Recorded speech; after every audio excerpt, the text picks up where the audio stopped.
Tilbage til, men først så skal vi møde Claus, der bor i nabokommunen Høje Taastrup. Også han er arbejdsløs. En skade i armen under lærerforløbet på vej mod at blive tømrer kostede ham en længere sygemelding, og dermed også lærepladsen. Siden har han kæmpet en hård kamp for at komme tilbage og få nu hjælp med på vejen. I godt 14 måneder har Claus Bådsgaard gået arbejdsløs derhjemme. Det er røvkedeligt. Min kæreste hun går og arbejder. Min søn er nede hos en dagplejemor.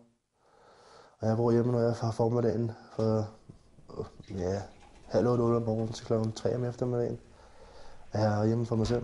Det gik ellers godt for Claus. Han havde færdiggjort sin uddannelse som byggemontagetekniker og var i fuld gang med at blive tømrer. September sidste for 2 år siden nu, gled jeg op på et tag og greb fat i kiben med min højre arm, og mens jeg havde bundet teglet under venstre, og så smadrede jeg skulderen ned i teglet, og det flækkede og hørte et andet til.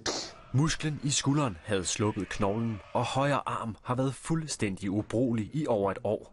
Men nu har operationer, det tog 4 forsøg at fikse armen, og genoptræning gjort Claus klar til at fortsætte, hvor han slap.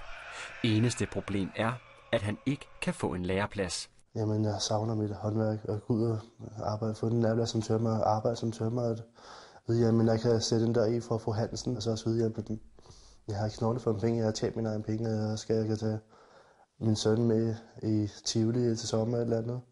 Eller på Bakken ud til hestevognen, men det kan jeg først gøre, når jeg kommer og arbejde igen og får tjent nogle penge.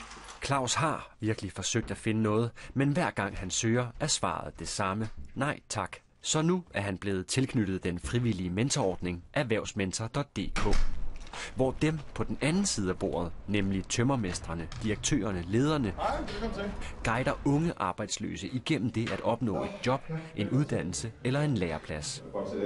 Det er jo ikke raketvidenskab. De fleste arbejdsgiver ved jo, hvordan verden hænger sammen hos os, kan man sige. Og det er jo bare at give den information videre, fordi så bliver det jo lettere for andre at, ligesom at søge stillingerne korrekt og jobsamtaler osv. Så kører de ting bedre. Okay, 16 år, 3 måneder, Bauhaus. Det er jo det første arbejdsplads. Christoffer Gade er administrerende direktør i egen virksomhed og selv tømmerudlært i tidernes morgen. Kom til tid, ikke være syg, lave det pisse ordentligt første gang. Han har meldt sig frivilligt som mentor, for som han siger, når folk arbejder, kommer det på lang sigt også ham til gode. Jeg brokker mig over at betale skat. Det gør alle, der er selvstændige. Alle, der betaler skat, brokker sig et eller andet sted over det. Men hvad skal vi gøre for at lave om på det? Altså, og selvfølgelig skal vi stemme på et eller andet tidspunkt, men jeg synes også, at man aktivt kan gøre noget for det. Og det her det er jo en af delene. I dag er det 3. gang Claus og Christoffer mødes, og der skal udarbejdes et fornuftigt CV. Men du har jo fået 7 skidt og møg i nogle forskellige fag, vinduesmontering, et eller andet noget, som er gået godt. Hvor der lægges vægt på alt det, Claus kan, og så skal der skrives ansøgninger. Jeg synes, det generelle på hele den her ansøgning og folk, der ikke har arbejde, at det er jo det her med at være forberedt til at skrive en ansøgning og et CV. Hvem er det, man skriver til, og hvorfor er det, man skriver? Hvad er det, man vil frem til? Altså det, jeg går op i til hverdag, det er jo at have et mål med tingene, man sidder og laver. Så det at være forberedt på tingene, og det er jo det, der mangler i dag mange steder. Man skriver, at en CV-ansøgning, og sidder man ud til 20, ikke? Og uden at tænke på, hvem sender man til. Jeg skal jo sende en ansøgning til en mester, nummer 2 ansøgning til nummer 2 mester, og det har jeg ikke tænkt over overhovedet. Han kan se mig, hvor døren er. Han kan åbne døren for mig. Men at gå ind ad døren og give mesteren hånden, give tømmermesteren hånden, så giver man den læreplads. Det er mig selv. Resten er mange gange guide mig, men det skal jeg selv gøre. Jeg har virkelig fået sådan en, altså, jeg vil kalde det for et dunk i nakken. Ordningen er indført i 22 af landets kommuner, heriblandt også Vestegnskommunerne, og er faktisk lidt af en succes.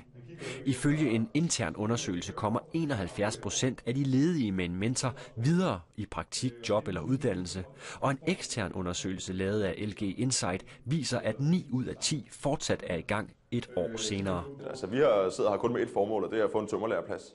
Og det har vi begge to afklaret med. Ellers gad vi ikke at sidde her. Jeg gad ikke at sidde her.